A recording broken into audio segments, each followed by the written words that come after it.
मामला एक बहुत अहम खबर आपके सामने रखते हैं। भारत के रूस से बढ़ते ताल्लुकात पर मगरबी ममालिक में तशवीश पाई जाती है।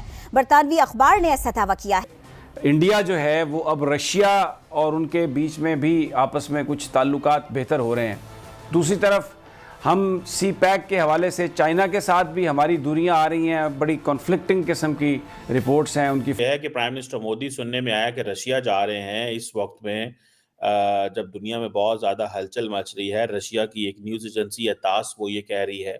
दूसरी बात, बल्कि अब तो काफ़ी सारे पाकिस्तानी ऐसे जिन्होंने इंडिया में इन्वेस्ट की हुई है। उसकी रीज़न ये है कि इंडिया एक बड़ा मुल्क बन चुका है, बड़ी मार्केट बन चुका है, वो खुद एक ब्रांड बन चुका है। इंडिया रशिया से भी तेल लेता है और ईरान से भी लेता है। उन मोदी के मैंडेट पे कोई क्वेश्चन नहीं कर सकता इंडिया में। वो एक अनडिस्प्यूटेड इलेक्शन जीत के आया हुआ है और रशिया से उनके तल्लुकात आज के नहीं है, ये जब से इंडिया और पाकिस्तान बने हैं ये तल्लुकात उनके तब से हैं। नमस्कार दोस्तों, जय हिंद। स्वागत आप सभी का BM न्यूज़ पर। तो जैसा कि आप सभी को पता होगा कि 9 मई को रूस अपना नेशनल विक्ट्री डे सेलिब्रेट करता है और इस मौके पर राष्ट्रपति पुतिन ने अपने सबसे प्रिय दोस्त नरेंद्र मोदी को आमंत्रित किया है। और ऐसा है कि लगता है कि मोदी जी शायद जाएंगे, और यदि जाते हैं तो ये उनका इस साल का दूसरा विदेश दौरा और पहला रशिया दौरा होगा। कि इनके इस इन्विटेशन को सुनकर पाकिस्तान मीडिया बुरी तरह से जल भुन गया है तथा इस पर चर्चा कर रहा है कि मोदी जी कोई भी अमेरिका भी बुलाता है और रूस भी बुला रहा है, जबकि हमें तो कोई बुला ही नहीं रहा है। इस वीडियो में देखते हैं कि कैसे साजिद तरार और कमर सीमा वर्ल्ड की जो करंट पॉलिटिकल सिचुएशन है उस पर हम डिस्कस कर रहे हैं, तथा जिसमें पाकिस्तान का स्थान वो ढूंढ रहे हैं जो कि कहीं नजर नहीं आ रहा है। आइए देखते हैं वीडियो। Thank you. बहुत बहुत शुक्रिया sir. My pleasure, Chimasam. Thank you so much.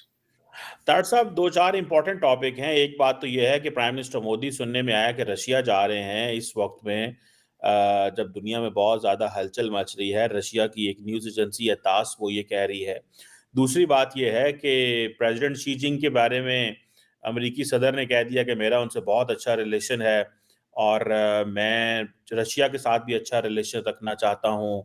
Defence budget को कम करना चाहते हैं। अमेरिकन तो डिफेंस बजट बढ़ाते हैं हमेशा। तार साहब, ये कम क्यों करना चाहते हैं, ये थोड़ी समझ नहीं आई। और ये जो मिनरल्स डील है इस पे भी थोड़ा कमेंट कीजिएगा, क्योंकि बहुत सारे लोगों का कहना ये है कि शायद अमेरिकन कह रहे हैं कि जो हमने पैसे लगाए हैं वो हमें वापस दिए जाएं। ये भी एक नई किस्म की इंटरनेशनल पॉलिटिक्स में एक चीज़ है। तार साहब, एक अमेरिकी कांग्रेसमैन है जो विल्सन, उन्होंने एक बिल लेके आ रहे हैं कि जी पाकिस्तान जो है वो एक पाकिस्तान के आर्मी चीफ जो हैं उनके बारे में कि जो उनको सैंक्शन किया जाए। ये अमेरिकी कांग्रेस को क्या हो गया है, कभी कोई बिल लिखते हैं कभी कोई बिल करते हैं। तार साहब, what do you make of these developments sir? Cheema साहब, मैं जो विल्सन साहब के लाजमी डेफिनेट उस पर बात करूंगा, लेकिन उससे पहले बात करना चाहूंगा कि जो न्यू वर्ल्ड ऑर्डर है उसके हालात क्या चल रहे हैं।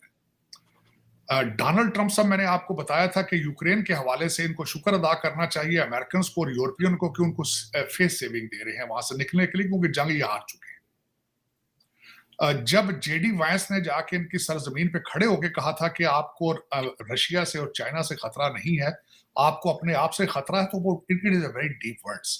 दूसरा अर्ज मैं करना चाहूंगा चीमा साहब कि इनको ये सब एक्सपोज हो चुके हैं। एक्सपोज किस तरह हुए?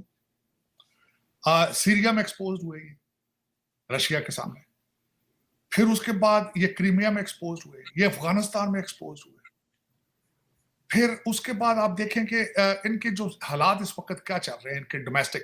अब मैं उसमें आप बात ये करना चाहूंगा, आप कह रहे हैं कि डिफेंस पे बजट कम करना चाहते हैं। डिफेंस की नौयत तब्दील हो चुकी है।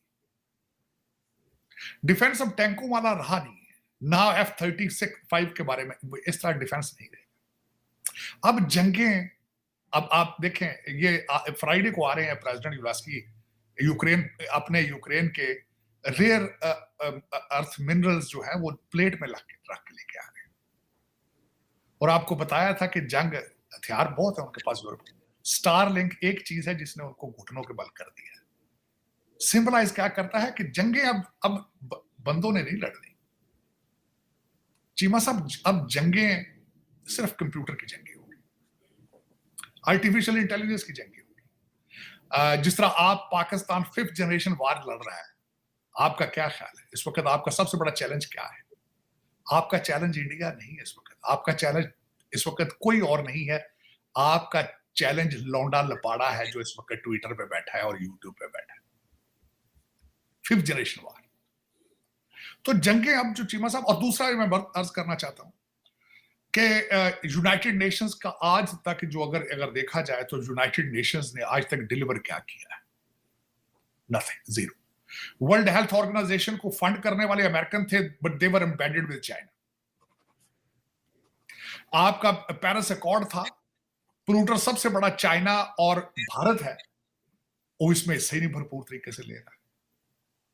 दूसरा उसमें अर्ज करना चाह रहा था कि यूरोप के हालात ये है कि वो मार्शल प्लान के सिंड्रोम से नहीं निकल पाए।